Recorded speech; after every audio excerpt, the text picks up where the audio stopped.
Je me souviens très précisément du moment où je me suis réveillée.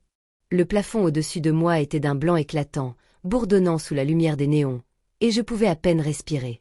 Ma poitrine semblait écrasée, ma colonne vertébrale me faisait souffrir, et à côté de moi un bip régulier confirmait que j'étais encore en vie. À peine. Mes lèvres desséchées se craquelèrent quand je demandai « Est-ce que quelqu'un est venu pour moi ?»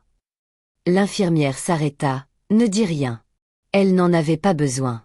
Son silence criait plus fort que n'importe quel hurlement. J'avais été dans le coma 3 jours. 3 jours suspendus entre ce monde et l'autre. Et personne n'était venu. Ni mon père, ni ma mère, et certainement pas mon frère, David. Celui dont il se vantait toujours comme s'il marchait sur l'eau.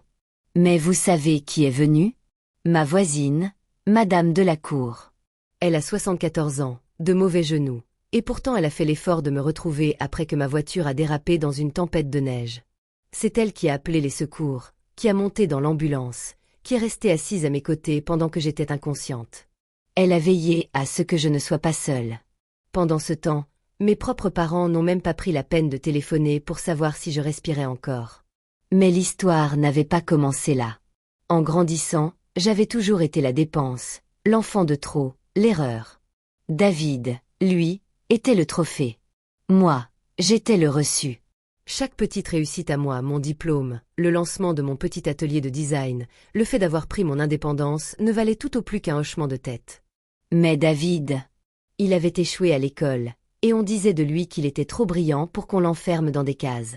Il accumulait des dettes, détruisait des voitures, et trouvait toujours quelqu'un pour le tirer d'affaire. Moi, on me faisait la leçon parce que j'avais besoin d'un renouvellement d'ordonnance pour mon inhalateur. Alors, allongé dans ce lit d'hôpital, brisé et seul, quelque chose en moi s'est transformé. Non, ça n'a pas changé. Ça s'est brisé net en deux. Quelques jours plus tard, je sortais de l'hôpital, boitant et ruiné. J'avais des milliers d'euros de dettes médicales. Pas d'assurance, pas de soutien, juste moi et une canne. Je suis rentré dans le minuscule studio que j'avais du mal à payer, et j'ai commencé à planifier. Pas une vengeance, une renaissance. Et puis, sans prévenir, la vie a entrouvert une porte que je n'avais jamais vue. Un avocat m'a appelé. Ma grand-tante Hélène venait de s'éteindre. Nous ne nous étions rencontrés que 2 fois, et pourtant, elle m'avait tout légué. Je croyais à une erreur, mais non. Elle suivait discrètement mon travail d'artiste en ligne, m'encourageait, croyait en moi alors que personne dans ma famille ne l'avait fait. Le testament était clair, son domaine, ses investissements, ses biens, tout m'appartenait. Un vignoble, des maisons en location, des actions, plus de 3 millions d'euros en actifs. Et une lettre manuscrite. À celle qui s'est sentie invisible mais a choisi malgré tout la gentillesse. Je n'ai rien publié, rien montré. J'ai simplement réglé mes dettes d'hôpital, résilié mon bail et marché dans les rangées de vignes de ma nouvelle terre, respirant enfin à plein poumon. Puis David m'a envoyé un message. Pas un « contente que tu sois en vie ». Juste « et j'ai entendu dire que tu ignores papa et maman. Fais pas l'étrange. » Typique.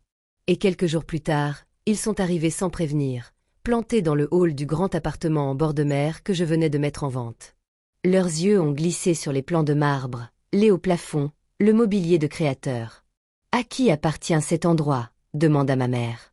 Je n'ai rien répondu. J'ai simplement souri et demandé « Je peux vous aider ?» Ils se sont mis à répandre une chaleur fausse. « Tu es rayonnante. Tu nous as manqué. On s'est tellement inquiété. » Puis vint le vrai sujet. « Ta tante est décédée, n'est-ce pas ? On s'attendait à ce qu'elle pense aussi à nous dans son testament. Nous étions proches, tu sais. Alors peut-être que tu pourrais simplement nous transférer notre part. » Ma part. Leur mot.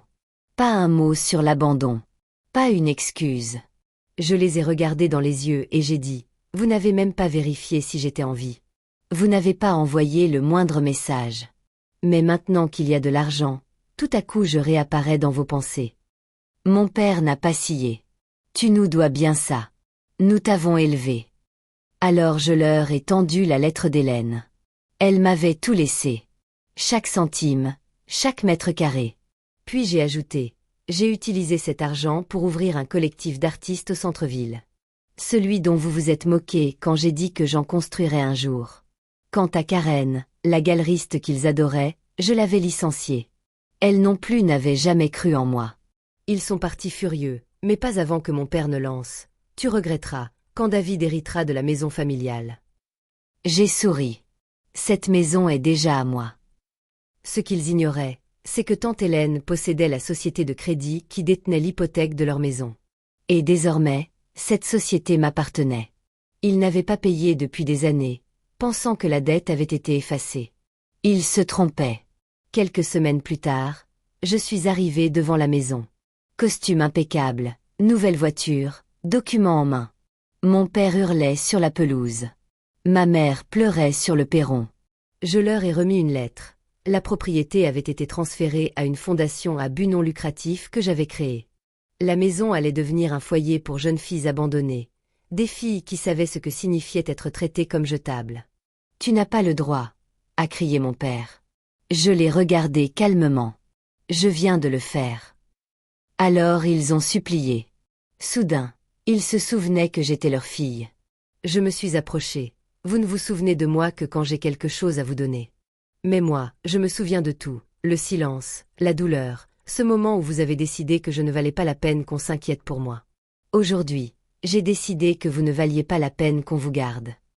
Ils sont partis ce jour-là avec seulement des valises. Les mêmes que j'avais traînées, à 19 ans, quand ils m'avaient mise à la porte. Quelques semaines plus tard, le foyer ouvrait ses portes. La presse est venue. Des photos ont été prises. Mais le vrai cadeau est arrivé discrètement. Une lettre d'une infirmière à la retraite. À l'intérieur, une photo, moi, inconsciente dans un lit d'hôpital, et sa main serrant la mienne. Elle écrivait « Ils sont partis au bout de 5 minutes, mais moi je suis restée jusqu'à l'aube. Tu n'étais pas seule. » Et j'ai pleuré. Pas de chagrin, mais de délivrance. Parce que mon histoire ne s'était pas terminée par le rejet. Elle avait commencé là. Ils n'avaient jamais été ma fondation. Ils avaient été le feu. Mais j'ai appris à renaître des cendres.